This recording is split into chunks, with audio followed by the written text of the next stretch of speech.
Mga Gawa, 9 na kabanata.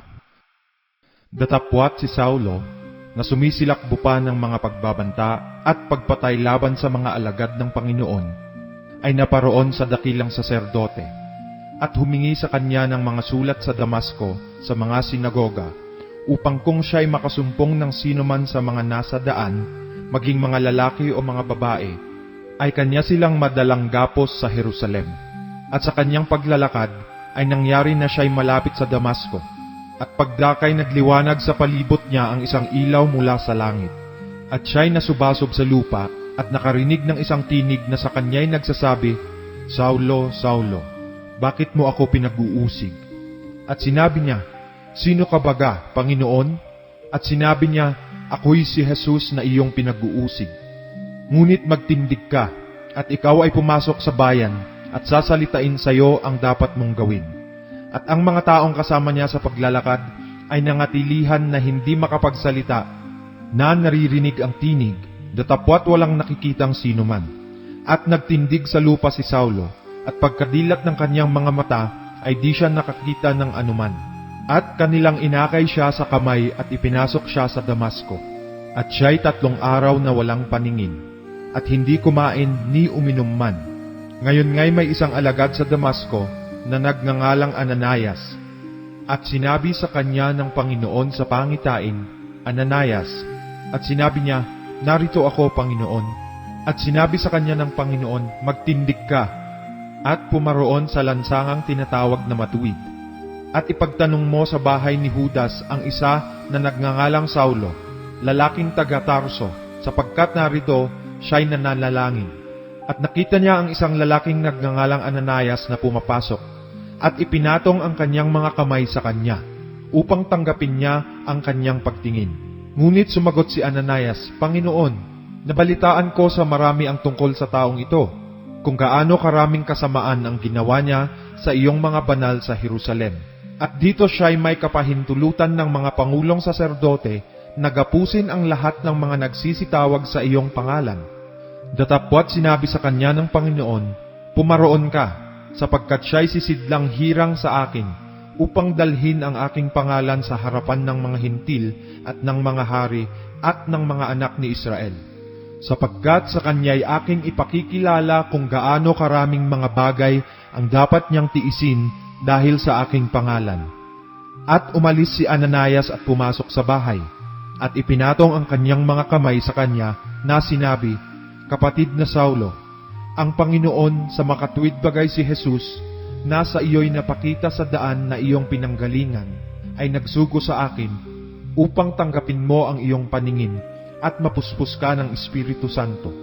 At pagdakay nangalaglag mula sa kanyang mga mata ang mga parang kaliskis, at tinanggap niya ang kanyang paningin. At siya'y nagtindig at siya'y binautismuhan. At siya'y kumain at lumakas, at siya'y nakisamang ilang araw sa mga alagad na nasa Damasco.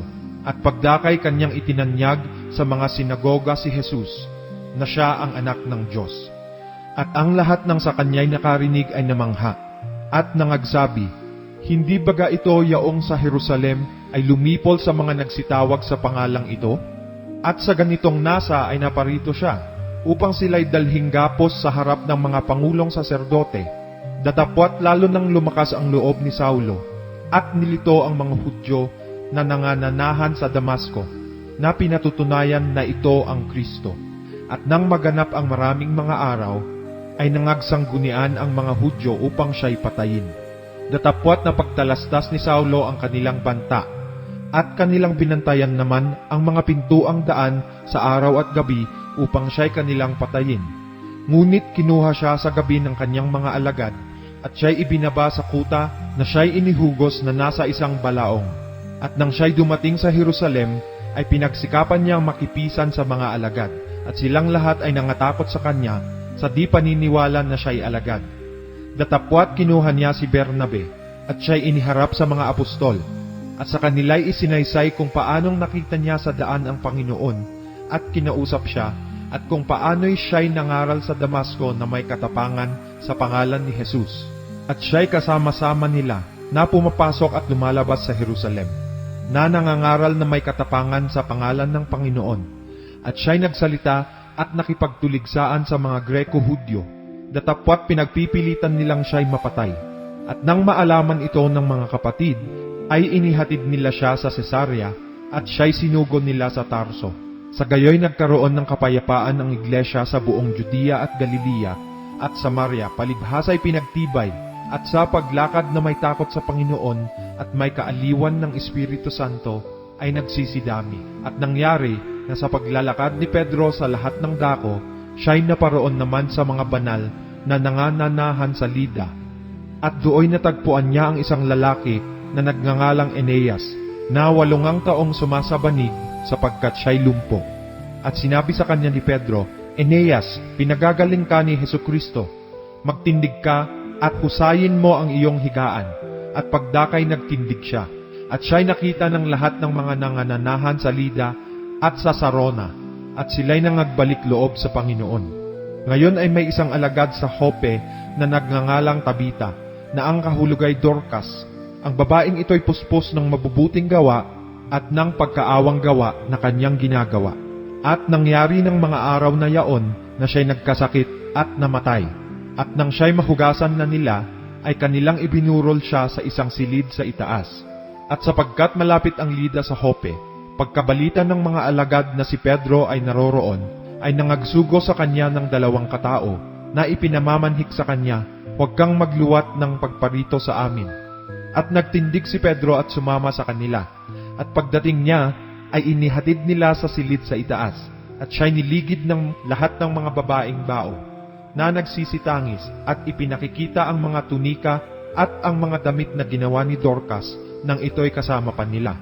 Datapwat pinalabas silang lahat ni Pedro at lumuhod at nanalangin. At pagbaling sa bangkay ay kanyang sinabi, Tabita, magbangon ka. At iminulat niya ang kanyang mga mata, at nang makita niya si Pedro, ay naupo siya.